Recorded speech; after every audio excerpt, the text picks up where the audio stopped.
1972 Mníchov, 22. olympiáda.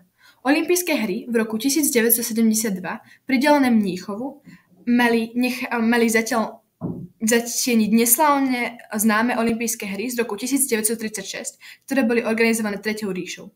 Spolková republika Nemecka nazbieral v prepočte viac ako 500 miliónov eur, čo bolo na tú dobu obrovská investícia. Vybudoval sa ultramoderný štadión a olympijský park s rozlohou 300 hektárov.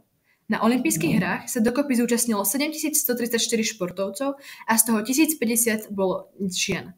Americký plavec Mark Spitz dosiahol neuveriteľný výkon, keď počas 7 dní získal 7 zlatých medailí, pričom za každým prekonal svetový rekord. Spojené štáty americké získali 94 medailí, zatiaľ čo Sovietsky zväz ich získal 99 v čase, keď studená vojna stále štrukturovala vzťahy medzi dvoma blokmi. Po prvý raz tu bol atlet diskvalifikovaný za doping, ale olympijské hry v Mníchove boli najmä poznačené zajatím rukojemníkov 5. septembra 1972 členov izraelskej delegácie palestínskym komandom Čierny september.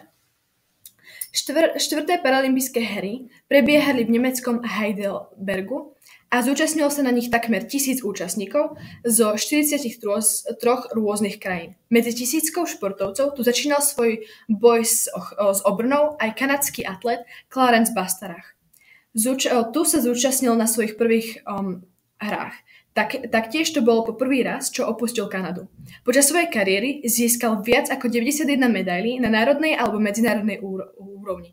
4 roky po Paralympiáde v Heidelbergu s veľkým nasadením získal aj bronzovú medailu na paralympijských hrách v Toronte.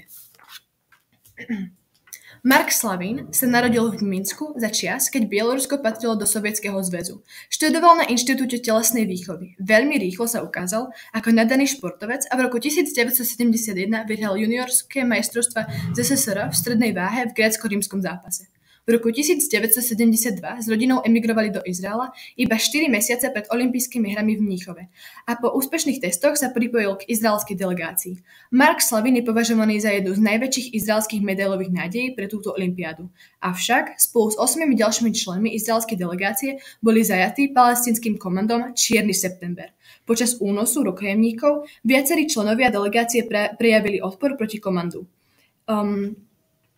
Rozhodca v zápasení Josef Guttenfreund, tréner grécko-rímskeho zápasu Moš Weinberg, ktorý bol aj zabitý, ako aj Josef Romano, ktorý sa pokúsil zraniť člena komanda.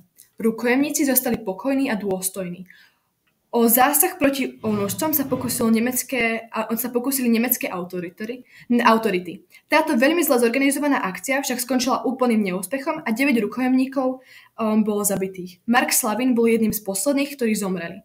Vo veku 18 rokov ho pochovali na cintoríne Kiryat Shaul v Tel Avive, kde spolu s ním odpočíva mnoho izraelských politických a kultúrnych osobností.